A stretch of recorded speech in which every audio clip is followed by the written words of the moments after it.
US election who is winning, कौन जीत रहा है, इस पर हम बात करेंगे। काफ़ी ज़्यादा संशय बना हुआ है इलेक्शन कि कौन जीतेगा कौन नहीं जीतेगा। इसके लिए हम कुछ स्टेट के बारे में बात करेंगे, कौन स्टेट बड़ी है कौन स्टेट छोटी है और कौन से स्टेट के भी चुनावी परिणाम नहीं आए हैं और इलेक्टोरल कैसे निर्धारित होते हैं, इलेक्टोरल कॉलेज, ठीक है, सारी चीज़ें। क्या परसेंटेज मायने रखता है या फिर ज़्यादा स्टेट जितना मायने रखता है कि परसेंट वोट मायने रखता है, सारी चीज़ें आपको इस वीडियो में मैं बताऊंगा। और एक चीज़ ये भी बताऊंगा कि अमेरिका में इलेक्शन किस तरह से होते हैं, ठीक है।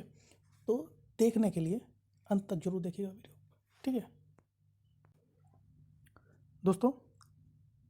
इलेक्टोरल कॉलेज की बात करें तो जो बाइडेन ने अभी 238 इलेक्टोरल हासिल किए हैं और डोनाल्ड ट्रंप ने 214 इलेक्टोरल हासिल किए हैं। राष्ट्रपति बनने के लिए इन्हें 270 का आंकड़ा छूना पड़ेगा।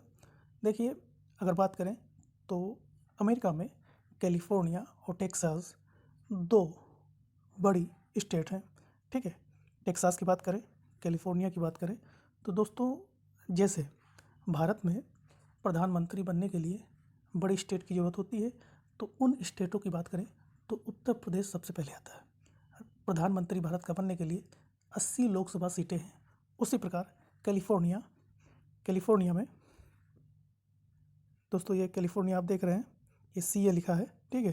कैलिफोर्निया में 55 इलेक्टोरल है, ठीक है, जो कि नीला हो चुका है, यानी कि डेमोक्रेट पार्टी की तरफ उसके सारे इलेक्टोरल्स जा चुके हैं। टेक्सास TX लिखा हुआ है, ये रिपब्लिकन यानी कि डोनाल्ड ट्रंप की तरफ गया है। दोस्तों, इनके वोट का निर्धारण कैसे होता है? वोट का निर्धारण अभी मैं बता रहा हूँ। टेक्सास पे क्लिक किया,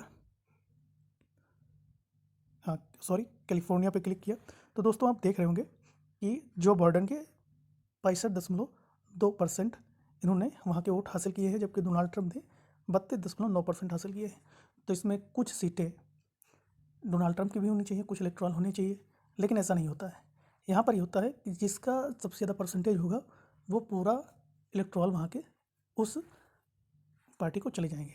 वो चाहे डोनाल्ड ट्रंप की पार्टी के भी इलेक्टोरल हों, लेकिन वो वहाँ चले जाएंगे, ठीक है। अब उसके बाद देखते हैं टेक्सास की।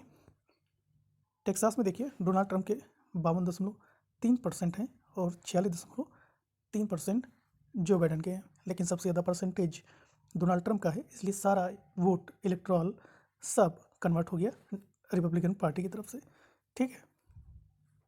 लेकिन अमेरिका में दो स्टेट ऐसे हैं, कौन कौन से? मैन और नेब्रास्का। यहाँ पर क्या होता है कि यहाँ पे परसेंट वोट के हिसाब से इलेक्टोरल यानी कि पूरा स्टेट नहीं दिया जाता है, यहाँ पर सीटों का कन्वर्ट कर दिया जाता है। जैसे कि वर्तमान आंकड़ों के हिसाब से बात करें तो नेब्रास्का में जो वोट परसेंट है वो सबसे ज़्यादा ट्रम्प का है, लेकिन पूरा स्टेट यानी पूरे इलेक्टोरल जो बाइडेन के भी इलेक्टोरल ट्रम्प को नहीं दिए गए हैं, वहाँ पर उन्हें बांट दिया गया है। जैसे कि सबसे ज़्यादा वोट परसेंट ट्रम्प का है, लेकिन वहाँ पर 4 इलेक्टोरल नेब्रास्का के ट्रम्प को दिए गए हैं और एक जो बाइडेन को दिया गया है। नेब्रास्का में कुल 5 इलेक्टोरल हैं, ठीक है। इसके अलावा बात करें तो कुछ वोटर्स ने पोस्ट ऑफिस के द्वारा वोट दिया, क्योंकि वो कोविड-19 की वजह से बाहर नहीं निकलना चाहते थे, इस वजह से वोट उनके द्वारा दिए गए। लेकिन कुछ समस्या उनके सिग्नेचर मैचिंग को लेकर आ रही है, जिसकी वजह से उनकी काउंटिंग नहीं हो पाई, संदिग्ध वोट में वो उनके वोट चले गए हैं। इसके अलावा 7 स्टेट हैं जहाँ पर अभी काउंटिंग नहीं हो पाई है, ठीक है। किस वजह से? यही पोस्टल वोट की वजह से हुआ है। इनमें कौन कौन से स्टेट हैं? पेनिसिल्वेनिया, मिशिगन और विस्कॉन्सिन। विस्कॉन्सिन एक स्टेट है, यहाँ पर रिकाउंटिंग कराने के लिए कहा गया है डोनाल्ड ट्रंप के द्वारा।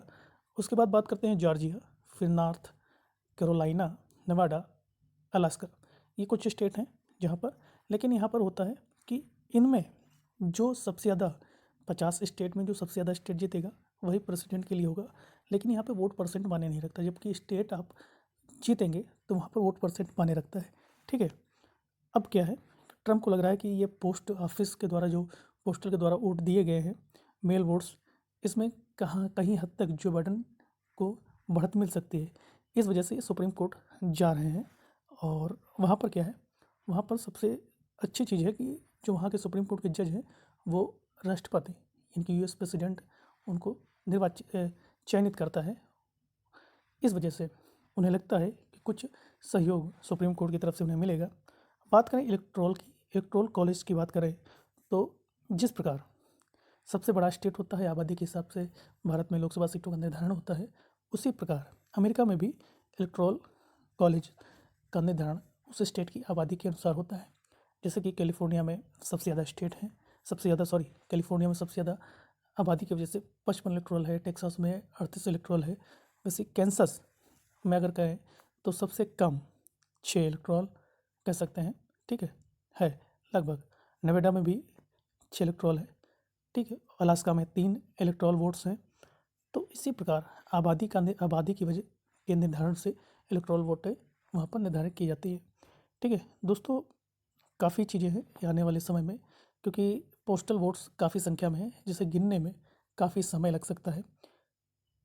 अनुमान ये भी लगाया जा सकता है, लगा रहे हैं लोग, कि सप्ताह की वीक के लास्ट तक गिनती हो सकती है, यानी काफ़ी समय लगेगा।